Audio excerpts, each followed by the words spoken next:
Good morning, everybody. This is Dr. Bill Williams, and we are here with another session of Influencers podcast coming to you live from Atlanta, Georgia. Today we have Travis Stokes, founder of Neon Blue, down in Florida. Hey, you're in a good place. Come on in to the show. Welcome, Travis.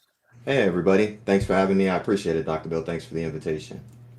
You live on the wonderful part of America called Florida on the coast. Which area are you specifically in? So I actually started off in Tampa, Florida, but now I currently live in Lakeland with my wife. So enjoying it out here. Definitely love it out here in Lakeland. Beautiful place, beautiful people. Just a lot of interesting scenery, a lot of lakes, definitely. So yeah, and I actually respect our sheriff, Grady Judd, quite a bit. So I'm thoroughly enjoying it out here. Good. We love our Florida folks. They're best. You know, as I interview people from all around the U.S., there are centers of influence. And I really started to recognize them when I started noticing who shows up from where. So South Florida, L.A., San Francisco, Dallas, New York. You could almost throw the rest of the country in a basket and say nothing happens, because most people that I talk to who are influencing the rest of us come from those places. And there's a smattering of people from the second level, Denver, Atlanta, Phoenix, some places up in the Midwest, but it's so scattered. There's not a concentration. Yeah. So yeah. West Coast and the South, Florida, Georgia, Texas. Yeah. So it's a hot spot.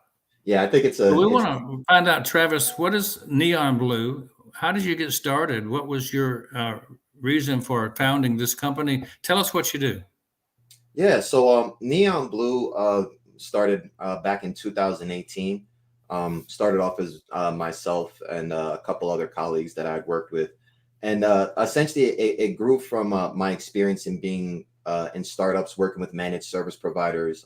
My career started off in product marketing, and I'd worked with a SaaS company called ConnectWise based out of Tampa. So for any of you fellow ConnectWisers out there in the space, good to see you guys. Worked with a lot of managed service providers. I was actually product marketing manager for several of their SaaS products. And I learned quite a bit from working with the company. Essentially, I worked as a startup within the startup, getting other products out to market, engaging with other products, product marketing managers, product managers, developers, UI, UX designers, sales individuals, you name it. I kind of spread the gambit across the organization. And Neon Blue came from an exodus of ConnectWise was actually acquired by Thoma Bravo. Many people may or may not know that, but they were acquired for 1.5 billion. I took my RSUs within and used that as an opportunity to start my own organization. I started off hyper focusing with managed service providers, developing go-to-market strategies for them, helping some of them with branding and product marketing efforts. And now Neon Blue is kind of poised to just specifically do go-to-market strategies for more or less any vertical, pre-revenue, post-funding startups, and really just assist them with their product marketing facilities. So kind of like a fractional CMO office, but so many different ways for a lot of organizations. Again, my team started off with just me and 2 other colleagues, and now I can say that I have a team of 10. I'm actually incredibly thankful for a lot of the people on my team. They work really hard, really intelligent individuals. And honestly, with 6 years being in operation, I can't be any happier, and I can only see the top of the mountain from here. So I'm excited. Well, you talk about go-to-market strategies. I mean, that's kind of like, that's part of the startup thing, is how do you get out into the market? How do you put yourself there? You have to have what you call a foundational mindset. Tell us about that. Yeah. So I typically like to think of a go-to-market strategy as a crafting and a curation of your buyer's journey. What exactly is it going to look like for a prospect starting to engage with your organization? And the journey is maybe 6 or 7 steps, maybe 8 steps, depending on the complexity of your product and the price point. But it's more a lot about what do we know about your product? How exactly can we let the market know who you are, what you do, and why is it important to them? Provide them means to evaluate you against your competitors. What are your key differentiating points and your unique value proposition? Making sure that whatever purchase decisions that need to be made are as succinct and as clear as possible for a consumer. A lot of people think it's like, all right, here, hurry up and buy, right? But it's really more about really curating and making sure that that buying decision has a level of confidence behind it, that's going to allow the prospect to want to adopt and absorb as much of your facilities and your organization as possible, right? I think a lot of people unfortunately think that the job is done after the sale. And I'm a big proponent and a big advocate that it's real easy to set money on fire at the top of a funnel from a marketing standpoint. So a lot of our go-to-market strategies tend to be more focused on middle of the funnel and everything post-sale in terms of what can we do to ingratiate this prospect or this new person into your organization as soon as possible. Make sure that they understand your entire feature set. I often find that it's real easy to displace a competitor because, we highlight one feature that they have, but they didn't educate their prospects or their customers about it. And what kind of education and post-sale nurturing can we actually incorporate within our motion as an organization, right? I have a philosophy that came from somebody that I admire in this space. His name is Tony Thomas. And one of the things that he spoke about when I was working with him at ConnectWise was how exactly can we take prospects and turn them into evangelists?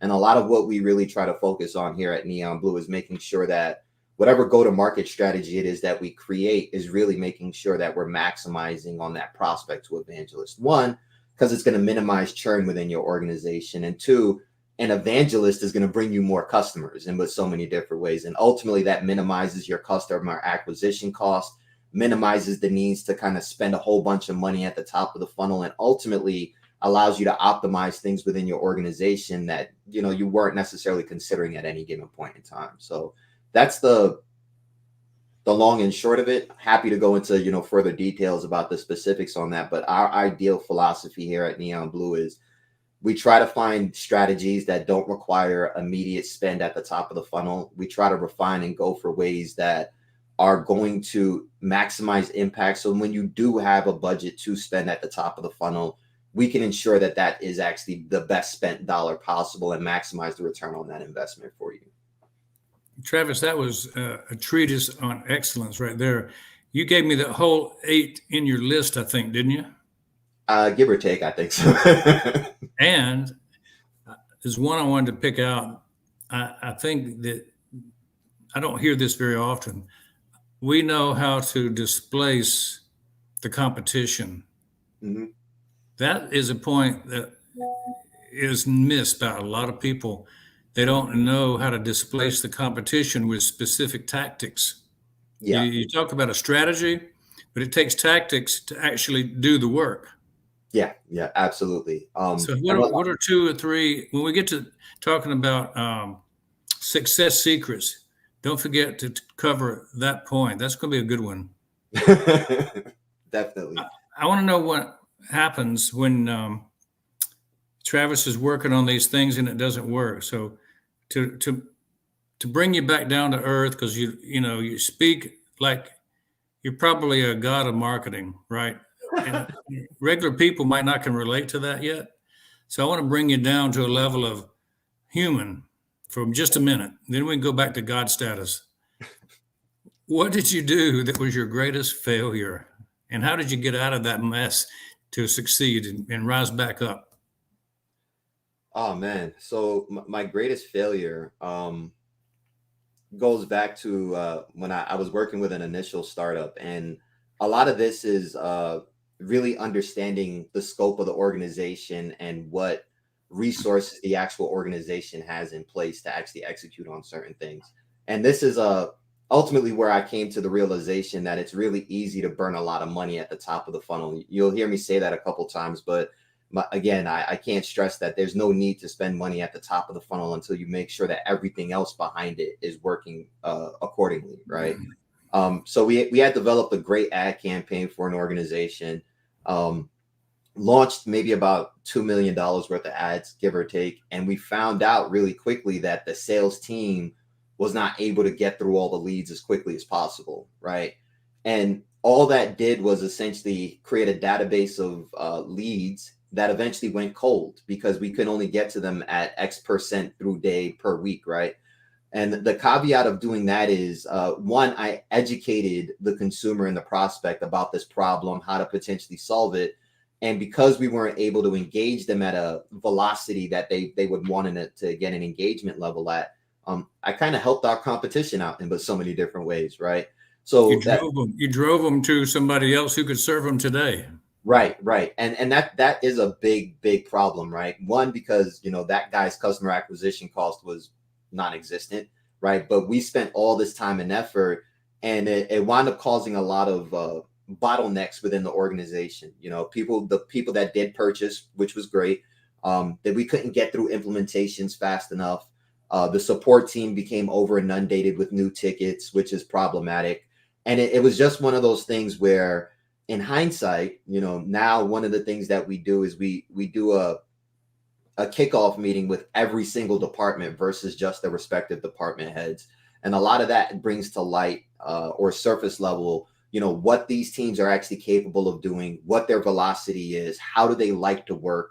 And then that way we can craft our strategy specific to this respective organization and make sure and test, more importantly, that it actually works before we spend any money at the top of the funnel. So I want to say it's my biggest failure, but definitely the failure that keeps a bitter taste in my mouth for a while and kind of makes sure is that one of the things that we move forward with is always making sure that we align with the organization throughout, right? And it's about everything from the middle of the funnel and beyond that. And maybe the funnel is not necessarily the greatest way. I typically like to think of our tactics as more of an hourglass, right? So everything, before the sale is the middle, and then you still have all this education, implementation, support, consulting, professional services that might potentially be available. And that's where the evangelism really comes from, right? It's one thing to wow people with, all the product and the sales pitch and all that good jazz. But, if they come in and their implementation is piss poor, for lack of a better phrase, the support team isn't responsive or knowledgeable in the problems that they're looking to solve, you're ultimately going to have a bitter customer at the end of the day, right? And ultimately, at some point in time, at the end of the contract, they're going to remember all those pains after they signed and ultimately look to leave. And that's oftentimes where a lot of people wind up churning out. And there's no reason to churn out if you really take the time to build a process that makes sure that the implementation is as tight, succinct, and educational as possible.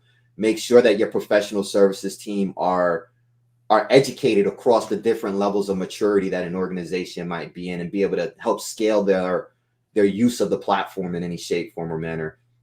And then likewise, making sure that your support team is actually able to facilitate and handle support issues in a timely manner.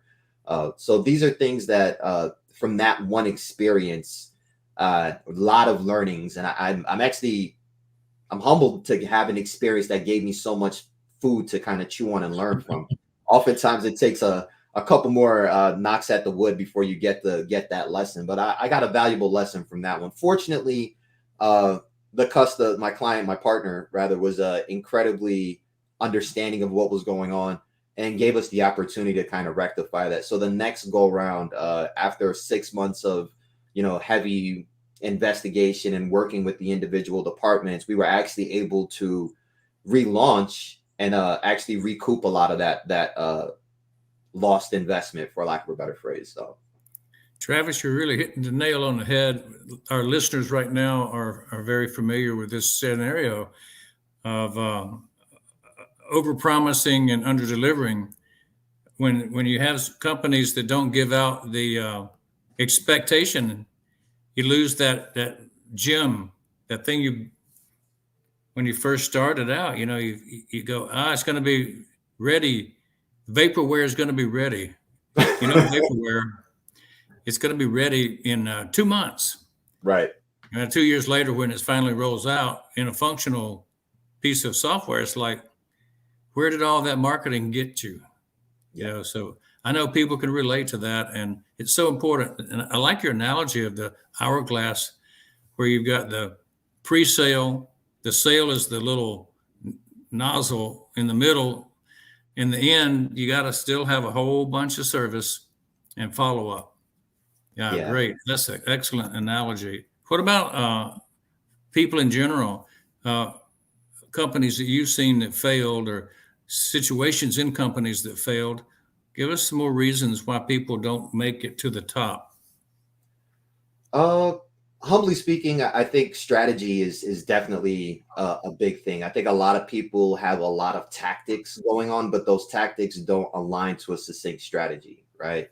So I use Bill Belichick, and this is weird coming from a Giants fan. So for any of those Patriot fans, take this as you will. But I think one of the things that Bill Belichick, an amazing head coach, is he was able to take his respective players and their skill sets and devise a strategy around the resources that he had available, right? Versus forcing his strategy down his players' throats and not necessarily making sure that they can actually facilitate that in some shape, form, or manner. I think that is a testament to a lot of the Patriots' success. It's probably one of the reasons why they lost to the Giants twice, because we figured that out for them one way or another. So go Giants in that regard. I think strategy is a key thing. Really understanding how you're going to move, when you're going to move, why you're moving is going to be important. Identifying the personas that you're going to look for, and finding ways to validate the strategy before going on to a full-on execution is definitely going to be critical to success. I think another reason is paralysis by analysis is typically something that I run into a lot, where people like to overanalyze things. And I completely understand the need for analysis and data. I'm not trying to shrug that in any shape, form, or manner, because a lot of what we do is very data-driven decision making. But I think it gets to a point where you have to pull the trigger, for lack of a better word. You have to move forward, test it. And this is something that I learned from my time at ConnectWise, actually, was the ability to learn to fail fast, right? Fail, learn from your failings, make your adaptations as quickly as possible, and get back out there and try it again. I think that's the second thing, is paralysis by analysis that a lot of people suffer for. And a lot of people are just scared to fail. I grew up around a household where failure wasn't necessarily shunned. It was, all right, so it didn't work this time. What did you learn from it? And I think over my career, I've learned more from my failures than I have from my successes. Case in point, that one that I just, spoke about is, it's winning is great. Don't get it wrong. I love winning. I'm pretty sure everyone else in the world can win, but your ability to take failure and not let that beat you into the ground. But more importantly, take the lessons from that, and see how you can refine your strategy, your process, and what makes you a better person moving forward is ultimately where it all comes down to, and where the brass meets the tacks, in my opinion. All good. And I think those are great lessons. I think we'll move on to the motivational thing that brings you forward every day to keep going, keep working, as you have a lot of years experience, 15 years, 20 years. After a while, you go, this is just routine. What keeps you going now? So I think it's the question of what's next, right? I think my mom always told me that my ambitions were bigger than our kitchen. And that's I guess a Caribbean saying, but I've always had an ambition to kind of drive and push the needle forward as much as possible. So I'm always asking myself, this is great, but what's next? What else can I do? And it's not so much as a desire to be a perfectionist, as so much as I believe that God put us here for one reason or another. And I'm just trying to make sure that I fulfill that, right? And I don't know if I've necessarily fulfilled that to date. So for me, it's like, this is great, but what's next? So even one of the things that I do with my partners is every 6 months to a year, we have, semi-annual or annual sit downs where it's more or less, let's figure out, what's right, what's wrong, what's missing, and what's confusing. And I remember when I first did it, somebody asked me flat out, you're the first person from a consultant standpoint to actually ask us these questions. And I say that's unfortunate. for any consultant, I think everybody should open up a feedback loop and hear these simple things, right? It's great if, I'm doing these top 10 things right, but if I'm doing 3 things wrong and I can improve on that, why shouldn't I take the envelope and, run with that in some shape, form, or manner? If there's some things that you feel are missing from our engagement based on expectations that were set, I'd like to understand what those were and how can we better fill those gaps in, right? And that is ultimately going to improve the services that we can deliver to our clients, extend the relationship, and hopefully, again, increase the return on their investment. And, what's confusing? Confusion, a lot of people take it as a nomenclature where it's a friction point, but, confusion is an opportunity for understanding, right? To level set, to move the envelope forward and better engage at any level. So I think one of the things for me is, really understanding those 4 questions: what's right, what's wrong, what's missing, and what's confusing. And if I can have a succinct, sincere conversation with somebody and identify those issues, and we move forward with like, hey, let's figure this stuff out and let's make it better. I'm all about that kind of stuff. I think the greatest people in the world, the most successful businessmen, athletes, songwriters, artists, you name it, they're never satisfied with where they currently are. They're always trying to push that envelope one way or another and make themselves better, and likewise those people around them even better.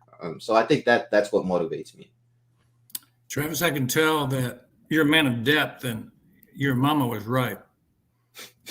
Your ambition's bigger than the kitchen. If that was the quote, I kind of think about it like this: people that live on an island want to get off the island to do something bigger and better. Yeah.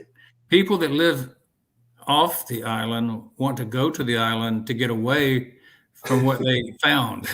Yeah. So it works both ways. And I like to go to the islands, but I enjoy coming home also. So I understand the draw to Yeah. that bigger and better. When you're stuck on the island, it looks pretty small. Yeah. What's your company motto at Neon Blue? Success happens when you put the right elements together. So for us, it's going back to kind of everything that we've been talking about. Success isn't just some esoteric thing that is isolated to the gods among men, right? I think that it's a repeatable, scalable, and teachable process, but it only happens when you put the right elements in place at the right time. And I think that's something that it took us maybe 2 years to actually get that as what our company's model was going to be. But now we're at a place where we sincerely believe that success only happens when you put the right elements together. And that could be resources, investment, people, tools, ambition, prowess, call it what you will, right? It only happens when you put the right things together. So success happens when you put the right elements together is our model. Yeah, I think the holistic approach, no matter what your business is you got to have all the parts and pieces if you're going to have a success. So you're right on target. We talked about the success secrets earlier, and you were going to save a couple of gems for us. We were talking about taking the competitor's business away, I think. Mm-hmm. Yeah. So one of the things that I found important is competitive intelligence, right? It might be a time consuming thing. It might be boring to some people, but really understanding your competition is going to be the key to success. So again, using the Giants Patriots analogy for those football fans out there, I think the reason why the Giants were successful in beating the Patriots in those 2 Super Bowls, especially when they had that undefeated season, right, was a lot of knowing your competition, understanding and identifying their weak points, doing the hard work and watching the game film, right? I think there's a business saying that when your enemy is doing something wrong, you kind of leave them alone, right? And I think that's very true. So a lot of times, and it's interesting now, competitive intelligence has become so easy nowadays. The internet is ripe with all kinds of information. There are review sites. And if you really, really read those review sites, you'll be able to identify a lot of thumb screws that can be turned in but so many different ways with little to no effort whatsoever to kind of displace you from a competition I like the standpoint. analogy of thumb screws. I'm already feeling the pain. So it's one of those things that I think competitive intelligence is going to be important. I think feedback is important, right? In your own customer database, giving your customers the ability to provide you visceral feedback. And I know visceral is a strong word, but we want that type of feedback from our customer base. We want to know, where things are not working, where their frustrations are, like what makes them their hair turn white or them want to pull their hair out or lose hair, right? We want to know these types of pain points because it's an opportunity for us to do right. Provide. Isn't it true that if you have 10 visceral feeling people out there, there's 100 that are upset and 1,000 that are like wishy-washy? Yeah. So it's the leading tip of the spear. Visceral people identify trends that are happening, and they're valuable to let you know what's happening. Absolutely. I typically encourage a lot of my partners to create advisory boards. And oftentimes, this is not an advisory board of the people that love everything that you have going on all day, every day. More oftentimes than not, these are the people that are going to tell you, like, this is not working. Here are the 15 reasons why it's not working. Here are all the problems that it's causing in my business. Here's how it's impacting my team. This is how it's impacting my ROI. These are the people that you want to hear from. And this isn't to say that you don't want to hear from your evangelist. I think a good advisory pool is a combination of, evangelists and people that, love you, but, love to hate you at the same time. Right. Definitely an opportunity there to Vulcan mind melt for the Star Trek fans out there, and identify what ways we can actually move forward, not just for the organization, but for your customers as well, right? A company is nothing without the people that are paying them, right? And especially when we're talking about SaaS, that's a month battle every month. So you're stacking the deck against yourself if you stack the deck with bootlickers.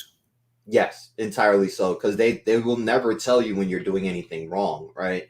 And maybe this is my father, but my dad always say if somebody keeps telling you that you're doing something right all the time, chances are that's them telling you in but so many different ways you're an idiot and you need to figure something else out. So I think it starts at the boot, but it moves up the leg. There it goes. I'm telling you that we're looking at some pretty serious allegations here, Travis. Companies are guilty of really not taking care of business. They should hire you as a consultant to lay it on the line, I think. Speaking of that, why should somebody buy from you at Neon Blue? So hopefully throughout this conversation, people gather that I'm a pretty straightforward individual. I like to keep things as frank as possible. And that could be my Brooklyn upbringing, but I'm going to tell people exactly like it is. And more oftentimes, I'm not just saying it just to candidly say it, as so much as I have data to actually back this kind of thing up, right? I know a lot of times I might not necessarily be the bearer of great news. But unfortunately, or rather the benefit of that is, that I'm always going to be honest with you. And that's a big thing for me. I think honesty in business is and transparency are really important elements to maintain throughout a process. And, owning up when things don't go right, even if I'm the person that messed up, is important.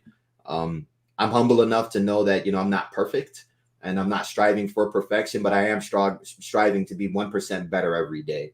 And as long as people can accept that from me and my team, then I think we're the ideal people to work with at any given point in time.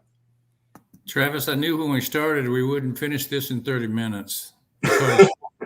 You've got too much good information to share. I knew that from interviewing you earlier, that you've got a lot to. So let's go through the lightning round now. Tell me about your ideal client.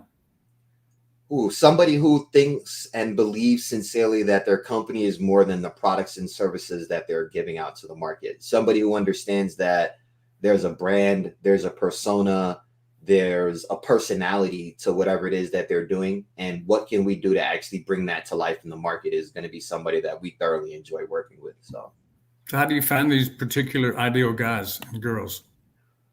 Ooh, A lot of it is networking. A lot of our business actually comes from referrals. We've been really blessed over these last couple of years to work with some great startups based out of Texas, Silicon Valley, some actually in the UK as well. And what we found is when we find the right client, they tend to just identify other people that want to work with us, right? I don't think we're everyone's cup of tea. I know for a fact I'm not everyone's cup of tea, but those that do enjoy sipping from the cup do like working with us. And fortunately, we're able to extend our relationships for a couple of years now. So I'm incredibly thankful for our initial partners. So thank you all for taking the journey with us. And thank you for everyone else that's going to come on board within the next couple of months. I'm excited. I'll give you the title of collection. You collect bird dogs. Yes, yes. Actually, we actually have a pretty impressive referral program. So if somebody does refer somebody to us and the relationship works out, there's some interesting rewards for that type of benefit to us. So Ding, ding, ding, ding, ding. Chicken, dinner, winter dinner. winner chicken dinner. Love it. Yeah. So tell me about one or two defined product. What are they called? Our products are go-to-market strategies and product marketing services. We typically tier out our go-to-market strategies based on the size and needs of the organization and their overall investment or return on the investment that they're expecting. So we have 4 different tiers of go-to-market strategies, one for pre-funded, pre-revenue startups, solopreneurs, small businesses, mid-market, and enterprises.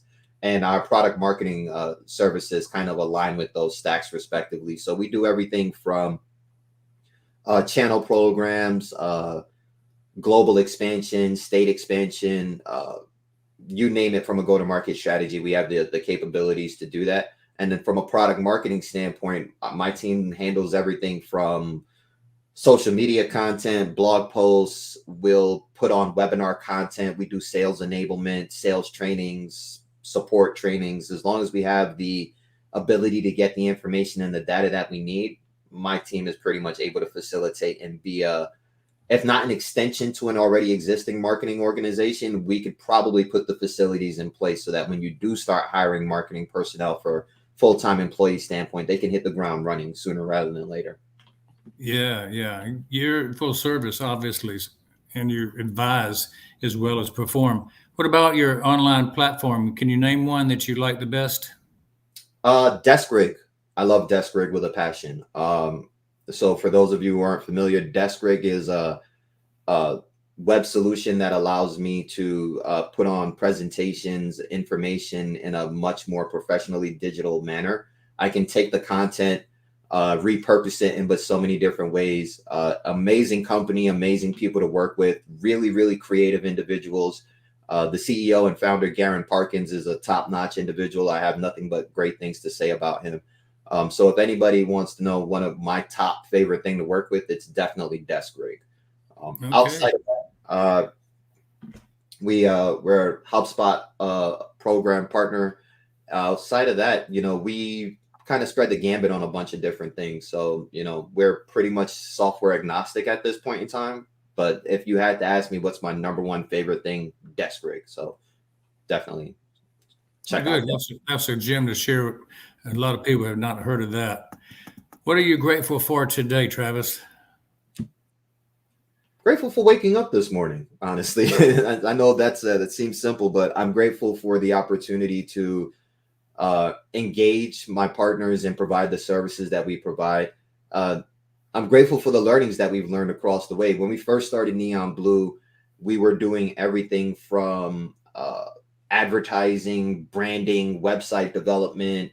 We were trying to become a marketing agency.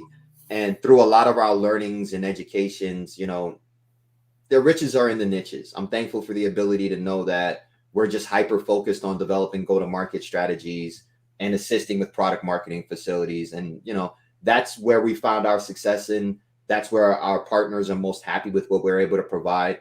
I can connect them with other branding and, digital advertising partners that we've wound up outsourcing some of that stuff to, but just the ability to learn, take the hard knocks. I remember when I started my business, it was an interesting statistic that said something like 75% of businesses fail within their first 5 years. And I couldn't understand that rationale for any shape, form, or manner. But going on year 6 now, I can understand why a lot of people don't make it, right? So I'm incredibly grateful, one, again, for our partners that have been with us from since day one. I'm incredibly grateful for my team, my advisors, my mentors, and just grateful for the opportunity to be here, to be on this podcast, to share the experience with other people. Yeah, it sounds like your niche is very well defined, and I think that's refreshing. Not trying to be everything to everybody in marketing, because there's so many things you can do. You can't do them all as well. Very Right. good choice, and I think people listening probably need to understand that point better. That the go-to-market strategies is a specific niche in the marketing cycle. You better have it right before you actually put a lot of dollars into the marketplace. Yeah, you can burn a What lot what of advice would you give your 20-year-old self looking back? money. 20-year-old Travis, I would tell him it's not going to be easy, but it was never supposed to be easy to begin with. I think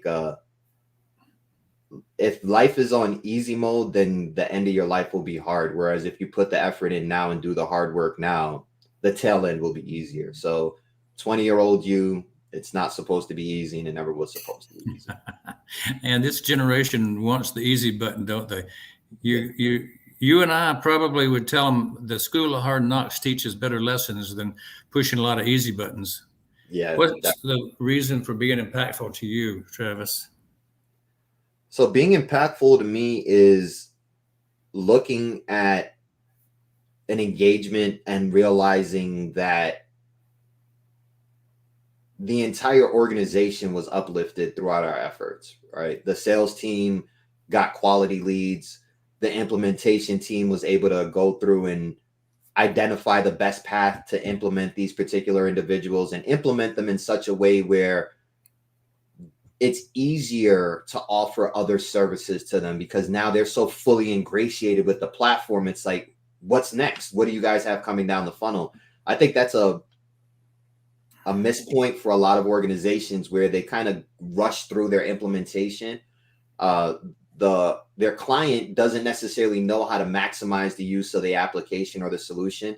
So when you do try to offer them something else in the market, they're like, I'm not even using like 50% of what you sold me. So yeah, no, let's hold off on buying anything else, right? So making sure that the support team, a lot of organizations look at support as a cost center, when in reality, your support team can become probably one of the greatest revenue generating sources for your organization. A great support team can identify pain points in your application.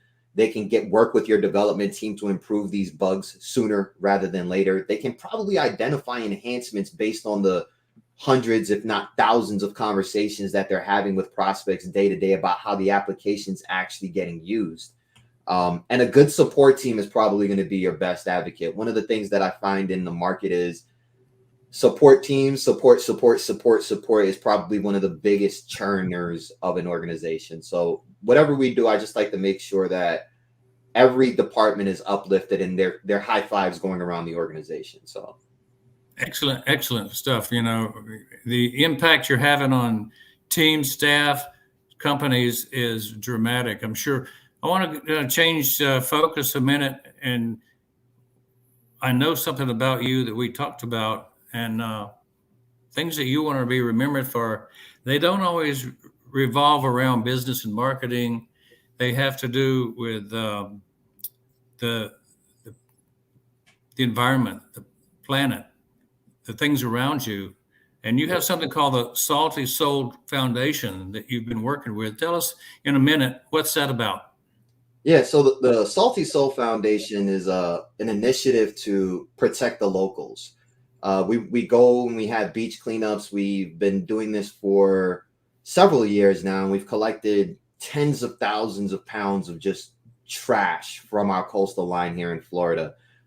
So the founder, John Helms, I met him working at ConnectWise, an amazing individual, loves the waterways as much as I do. And my parents are from the islands. So for me, whenever I go to the beach, I find it alarming at how much trash is actively on the beach. It's unfortunate. It's not helpful to our environment. It's not helpful to the plant life or the animals. So it's an initiative that's very close to my heart. One of the things that we do here at Neon Blue is we actually sponsor a lot of the beach cleanups. And, we aim to continue to do that over the next several years and hopefully expand the Salty Soul Foundation's mission, not only just across the state of Florida, but along the coastlines. Because for anybody who loves going to the beach, how much trash there is on the beach at any given point in time. And I just want to keep it as pristine of a place as possible. So, well, that's excellent. That's a culture thing of your company, that you believe in giving back and doing the thing that's right for the world. So it's a blessing, and we'll come back in a minute and talk about the blessing. But how can we support you? Give us a connection point, a URL, or a website. Yeah, so if you want, you can probably scan this QR code. It'll take you to my actual calendar, so you can go ahead and schedule some time with me one-on-one. I typically don't mind having 30-minute conversations with anybody who has a question and just giving out advice as much as possible. And if there's a way for us to extend the partnership from there, happy to have that conversation. But feel free to scan this QR code, or you can go to neonblueconsulting.com, click book a call or contact us. And if not myself, then a member of my team will reach out to you and take this to that next level. But for me, this is an opportunity for people to reach out to myself directly. Again, this is access to my direct personal calendar. So for those that want to have a quick 30-minute chat about, what's right, what's wrong, what's missing, what's confusing about their business, or tidbits on, reviews on their go-to-market strategy, or how they can enable some product marketing in their organization, happy to have that conversation. That QR code right there. Yes, sir. Scan it. Yep. Find out about Travis and what he's doing at Neon Blue. Just because your Neon Blue QR code was bigger than mine, I'm not jealous. No worries. I just like to make it easy, just in case people are, a little bit further away from the screen. Yeah, love it. That's great. Good job. I would like to give you 30 seconds to say, what do you think about your guest experience on the show today? I thought it was enthusiastic. I definitely appreciate your vigor and your energy. Humbled to be on a part of the podcast. I respect your acumen and your career path and all the things that you've been doing. So hopefully, I would like to think your viewers got some type of good, solid information from this conversation. If not, again, feel free to reach out to me and tell me what I did wrong on the conversation. But I think it's a great opportunity, and I would highly encourage anyone else that doesn't know about you to reach out to engage with you as well. I think this was a worthwhile experience. Thanks, Travis. Yeah, this show goes out to 200 countries. All the islands are hearing you right now. So all the islands want to know about their native son. Which island, by the way, would you call your island? St. Vincent and the Grenadines. So to all the Vincentians out there, hello. Woohoo! St. Vincent. You might be the first native of St. Vincent that I have interviewed, so that's exciting to know. Benchmark setting. I love it. I'm going to give you the final word for a minute before I come back and chat with you about the blessing. So go ahead and give the best of the best 1 minute in your life. So I'd like to say that, starting off any business is never an easy engagement. I want to encourage anybody that has an idea, has a dream, to just go out there and start it. You don't necessarily need a bunch of money to start it. You just need to have faith in yourself and faith in what it is that you're going to provide the market. Start small. There's a lot of great successes that come from small engineered successes. Go ahead and start there. Work hard. It's never going to be easy, and it never was meant to be easy. But once you get to the top of that mountain, you'll be able to appreciate where it is. And I can say that humbly speaking. So there you have it. Travis Stokes of the Neon Blue company down in Florida. Go-to-market strategies. That's the tagline that you need to remember. If you're starting up a company and you need to know a strategy, I think Travis is the man you need to call. Not after the problem has broken out. Just like Ghostbusters, do it before you need it. Hi, I got a QR code of my own. I want to let everybody know what it does. It goes to my digital business card. Don't like to take QR code pictures, just write down ovu.me, add on passive, and you'll get to the same place. Travis, there's two things on there that are important. my influencers podcast information and how to be on the show, how to watch previous episodes. Although I'm doing a little website redesign this week, so it'll be back next week. Don't go there this week. And then also the thing that's probably most important right now is the AI technology that we're showcasing. otrim.co, at my name, Dr. Bill Williams, Dr. Bill W, will take you to the website where we've got free products to give away. And we've got AI platforms that are growing by the month. Every month we add a new one. Otrim, just to make your QR codes and to make your short URLs. We got that. We've got marketing plans. We've got trackers for all your web traffic.